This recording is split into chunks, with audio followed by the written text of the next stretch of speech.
येत्या 2 दिवसात संत ज्ञानेश्वर महाराजांच्या अलंकापुरीतून पालखी पंढरपूरकडे मार्गस्थ होईल।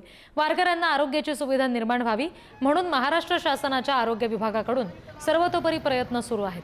आळंदी आणि पंचक्रोशीतील जवळपास 40 ठिकाणी ओपीडी उभारण्यात आलेले आहेत। तर दूषित पाण्याचा पुरवठा होऊ नये यासाठीही आरोग्य विभाग सतर्क आहे। या संदर्भात आळंदी ग्रामीण रुग्णालयाच्या वैद्यकीय अधिकारी डॉक्टर खेडकर यांच्याशी आमचे प्रतिनिधी तुषार झरेकर यांनी संवाद साधलाय। बघूया।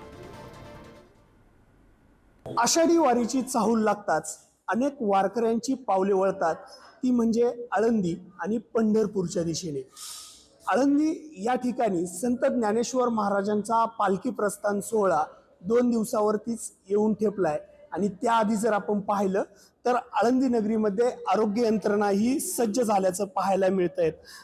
एकंदरीत जर आपण या संपूर्ण आळंदी नगरीमध्ये जर आपण पाहिलं तर मोठ्या प्रमाणामध्ये आरोग्य यंत्रणा सज्ज झालेली आहे। कशा पद्धतीने कोणत्या संस्था खरं तर या आरोग्य यंत्रणेमध्ये सहभागी झाल्या? नमस्कार, मी डॉक्टर खेडकर, मी वैद्यकीय अधिकारी ग्रामीण रुग्णालय आळंदी।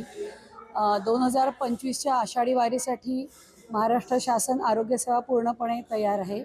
आपण पेरिफेरीला म्हणजे आळंदीच्या बाजूला सगळीकडे 10 बूथ सुरू केलेले आहेत, जे पायी येणारे वारकरी आहेत त्यांच्या आरोग्य समस्यांसाठी कार्यरत असणार आहेत।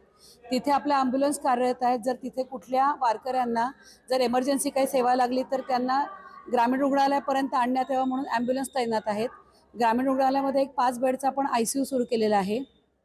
आपल्याला RBSK कडून जे मेडिकल ऑफिसर आहेत आणि आमचे मेडिकल ऑफिसर वेगवेगळ्या प्रकारचे तज्ज्ञ जसे भिषक, अस्थिरोग तज्ज्ञ, सर्जन हे सगळे आपण डेप्यूट करून घेतलेले आहेत जिल्हा रुग्णालय पुणेमधून। ते सगळे 24/7 म्हणजे 24 तास ही सगळी फॅसिलिटी चालू राहणार आहे आणि वारकऱ्यांच्या आरोग्याकडे पूर्णपणे लक्ष दिलं जाणार आहे। वेगवेगळ्या विभागांमध्ये जे स्टॉल असतील किंवा ज्या माध्यमातून खरं तर वारकऱ्यांची सेवा करता येईल त्याची सर्व यंत्रणा आता सज्ज केल्याचं पाहायला मिळतंय। तुषार झरेकर, पुढारी न्यूज, श्री क्षेत्र आळंदी।